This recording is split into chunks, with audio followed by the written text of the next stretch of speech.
Hello குட்டீஸ், welcome back to நம்மதியா channel. இன்றைக்கி நம்மதியா சேனலில் ஒரு மினி விலாக்.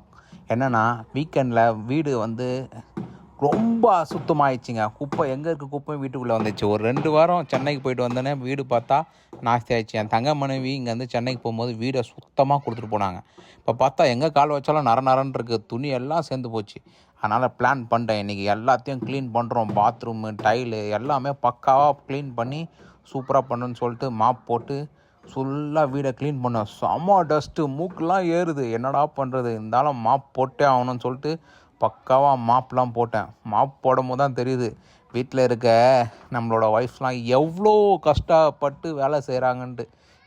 பெட் கவரை சேஞ்ச் பண்ணிட்டு துணியை துவைச்சேன். அதுக்கப்புறம் கொஞ்சம் துணி வாஷிங் மிஷினில் போட்டுருந்தேன். அதையும் எடுத்து போட்டு ஃபுல்லாக காய வச்சுட்டு பாத்ரூமில் பார்த்தா வாஷ் பேஷன்லாம் கொஞ்சம் கரையாக இருந்துச்சு. போட்டு தேய்னு பலன்னு மின்னிட்டு குளிச்சுட்டு ரெஃப்ரெஷ் ஆகிட்டு சாமி கும்பிட்டு அந்த புகையை போட்டு வச்சோம் பாருங்கள்.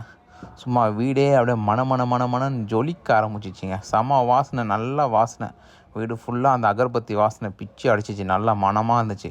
அதுக்கப்புறம் பசி அடிச்சிச்சு. இதுக்கே மணி பார்த்திங்கன்னா 11:30 ஆயிடுச்சு. இதுக்கப்புறம் தாக்கு பிடிக்காரா, கலப்படா, தோசையை போடுறான்னு சொல்லிட்டு தோசையை போட்டு அப்புறம் என் தங்க மனைவி எனக்காக ஒரு தக்காளி தொக்குமா ஒன்று ரெடி பண்ணி கொடுத்துருக்காங்க. அதை போட்டு சாப்பிட்டோம் பாருங்கள்.